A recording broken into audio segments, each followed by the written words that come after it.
ಓಂ ಹ್ರೀಂ ಭೈರವಿ ಕ್ಲಾಂ ಹ್ರೀಂ ಸ್ವಾಹ. ನಮಸ್ಕಾರ. ರಾಶಿ ಭವಿಷ್ಯಕ್ಕೆ ಹೋಗೋದಕ್ಕಿಂತ ಮುಂಚೆ ಕೆಲವು ವಿಚಾರಗಳನ್ನ ಹೇಳೋದಾದ್ರೆ, ನೋಡಿ, ಒಂದೇ ಡೇಟ್ ಅಲ್ಲಿ ಎಷ್ಟೋ ಜನ ಹುಟ್ಟಿರ್ತಾರೆ. ಒಂದೇ ರಾಶಿಯಲ್ಲಿ ಲಕ್ಷಾಂತರ ಜನ ಹುಟ್ಟಿರ್ತಾರೆ. ಎಲ್ಲರ ಭವಿಷ್ಯ ಒಂದೇ ತರ ಇರುತ್ತಾ? ಕುಂಭರಾಶಿ, ಮೀನರಾಶಿಗೆಲ್ಲ ಸಾಡೆ ಸಾತಿದೆ ಅಂತೇಳಿ ಜನಗಳನ್ನ ಭಯಪಡಿಸ್ತಾ ಇರ್ತಾರೆ. ಎಲ್ಲ ರಾಶಿಯವ್ರಿಗೂ ತೊಂದರೆಗಳಾಗ್ತಾ ಇದೆಯಾ? ಸಮಸ್ಯೆಗಳಾಗ್ತಾ ಇದೆಯಾ? ಇಲ್ಲ. ಯಾಕೆಂತಂದ್ರೆ ಇಲ್ಲಿ ನಾವು ಮುಖ್ಯವಾಗಿ ಗಮನಿಸಬೇಕಾಗಿರುವಂತದ್ದು ನಮ್ಮ ಇಂಡಿವಿಜುವಾಲಿಟಿ ಯಾವ್ದನ್ನ ತಿಳ್ಕೊಳ್ಳೋದು. ನಿಮ್ಮ ಡೇಟ್ ಆಫ್ ಬರ್ತ್ ಮಿಸ್ಟೇಕ್ ಇರೋ ಸಾಧ್ಯತೆ ಇರುತ್ತೆ, ನಿಮ್ಮ ಬರ್ತ್ ಟೈಮ್ ಮಿಸ್ಟೇಕ್ ಇರೋ ಸಾಧ್ಯತೆ ಇರುತ್ತೆ. ಹಾಗಾಗಿ ಜಾತಕದ ಭವಿಷ್ಯ ತುಂಬಾ ಸಮಯ ನಿಜ ಆಗಲ್ಲ. ಅವಾಗ ನಾವೇನ್ ಮಾಡಬಹುದು? ನಾಡಿ ಜ್ಯೋತಿಷದ ಪ್ರಕಾರವಾಗಿ ನಿಮ್ಮ ಹಸ್ತರೇಖೆಗಳನ್ನ ಜಾತಕಕ್ಕೆ ಮ್ಯಾಚ್ ಮಾಡಿ ನೋಡ್ಬೇಕು. ಈಗ ಫಾರ್ ಎಕ್ಸಾಂಪಲ್ ನಿಮ್ಗೊಂದು ಗಜಕೇಸರಿ ಯೋಗ ಇದೆ ಅನ್ಕೊಳ್ಳೋಣ. ಹಸ್ತದಲ್ಲಿ ಅದು ರಿಫ್ಲೆಕ್ಟ್ ಆಗಿದೆಯಾ? ಅದು ಗಮನಿಸ್ಬೇಕು. ಹಸ್ತದಲ್ಲಿ ಕೂಡ 12 ರಾಶಿಗಳಿದೆ. 12 ರಾಶಿಗಳನ್ನು ಹೇಗೆ ಅನ್ವಯ ಮಾಡಬೇಕು, ಗ್ರಹಗಳನ್ನ ಯಾವ ರೀತಿ ನಾವು ನೋಡಬೇಕು ಅನ್ನೋದೆಲ್ಲ ಕೂಡ ಶಾಸ್ತ್ರಗಳಲ್ಲಿ ಇದೆ. ಎರಡನ್ನು ಕಂಪೇರ್ ಮಾಡಿ ಭವಿಷ್ಯವನ್ನ ಬಹಳ ನಿಖರವಾಗಿ ಹೇಳ್ಬೋದು. ಈ ಬಗೆಯಲ್ಲಿ ಜಾತಕವನ್ನ ನೋಡಿದ್ರೆ ನಿಮ್ಮ ಭವಿಷ್ಯವನ್ನ ಬಹಳ ಅಕ್ಯುರೇಟ್ ಆಗಿ ಹೇಳ್ಬೋದು.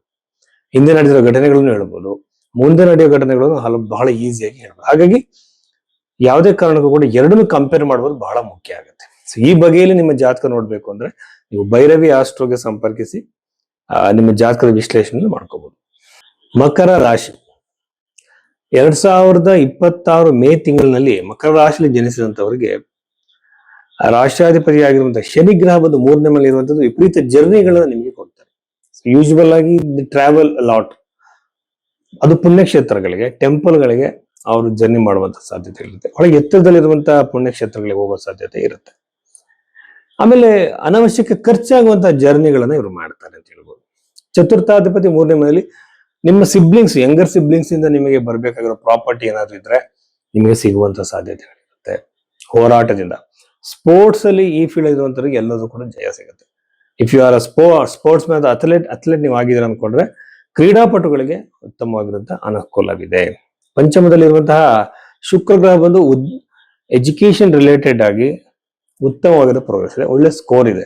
ನೀವು ಕಾಂಪಿಟೇಟಿವ್ ಎಕ್ಸಾಮ್ಸ್ಗೆ ಟ್ರೈ ಮಾಡ್ತಿದ್ರು ಸಹ ಅಲ್ಲಿ ಎಕ್ಸ್ಪೆಕ್ಟೆಡ್ ಸ್ಕೋರ್ ನಿಮಗೆ ಬರಬಹುದು. ಈ ಅವಕಾಶಗಳಿದೆ. ಪ್ರೀತಿಯಲ್ಲಿ ಬೀಳುವಂತ ಸಾಧ್ಯತೆ. ಪ್ರೀತಿ ಅನ್ನುವಂಥದ್ದು ಕ್ರೈಮ್ ಅನ್ನೋ ತರ ಆಗಿದೆ. ಆ ತರ ಅಲ್ಲ. ಯಾವ ಏಜ್ ಅಲ್ಲಿ ಆದ್ರೂ ಆಗ್ಬೋದು, ಯಾವಾಗ ಬೇಕಾದ್ರೂ ಆಗ್ಬೋದು, ಪ್ರೀತಿ ಉಂಟಾಗ್ಬೋದು. ಕೊಲೀಗ್ಸ್ ಆಗಿರೋ ಇನ್ನೊಬ್ರು ಆಗ್ಬೋದು. ಈ ಟೈಮ್ ಪೀರಿಯಡ್ ಅಲ್ಲಿ ಹಂಗಾಗುತ್ತೆ. ಈ ಟೈಮ್ ಪೀರಿಯಡ್ ಅಂತ ವ್ಯಕ್ತಿಗಳು ನಿಮ್ಮ ಲೈಫಲ್ಲಿ ಎಂಟ್ರಿ ಆಗ್ಬೋದು. ಶಿಷ್ಟ್ಯದಲ್ಲಿರುವಂತಹ ಗುರುಗ್ರಹವನ್ನು ನೋಡಿದ್ರೆ ಉದ್ಯೋಗದಲ್ಲಿ ಕಿರಿಕಿರಿಗಳು ಖಂಡಿತವಾಗಲು ಶತಸಿದ್ಧ ಅಂತ ಹೇಳ್ಬೋದು. ಬಟ್ ಜಾಬ್ಗೆ ಎಂತ ದೊಡ್ಡ ಪ್ರಾಬ್ಲಮ್ ಆಗಲ್ಲ. ವರ್ಕಿಂಗ್ ಎನ್ವಿರಾನ್ಮೆಂಟ್ ಅಲ್ಲಿ ಇರೋದ್ರೆ ನಿಮಗೆ ಶತ್ರುಗಳಿಗೆ ನಿಮ್ಮ ವಿರುದ್ಧ ಕುತಂತ್ರ ಮಾಡಬಹುದು. ಆಮೇಲೆ ಫೈನಾನ್ಷಿಯಲ್ ಆಗಿ ಅಷ್ಟೊಂದು ಪ್ರೋಗ್ರೆಸ್ ಎಕ್ಸ್ಪೆಕ್ಟೇಷನ್ಸ್ ಇಟ್ಕೋಬೇಡಿ. ತುಂಬಾ ವೇರಿಯೇಷನ್ಸ್ ಇದೆ. ದೊಡ್ಡ ದೊಡ್ಡ ಕಮಿಟ್ಮೆಂಟ್ಗಳನ್ನ ಮಾಡ್ಕೋಬೇಡಿ. ಅಷ್ಟಮದಲ್ಲಿರುವಂತಹ ಕೇತು ಗ್ರಹ ಕುಟುಂಬದಲ್ಲಿ ಒಡಕು, ಕಿರಿಕಿರಿ, ಜಗಳಗಳನ್ನ ಕ್ರಿಯೇಟ್ ಮಾಡಿಸ್ತಾನೆ. ಇಷ್ಟೆಲ್ಲ ವಿಚಾರಗಳು ಬಂದು ಮಕರ ರಾಶಿಯವರಿಗೆ ಸಂಬಂಧಪಟ್ಟಿದ್ದು.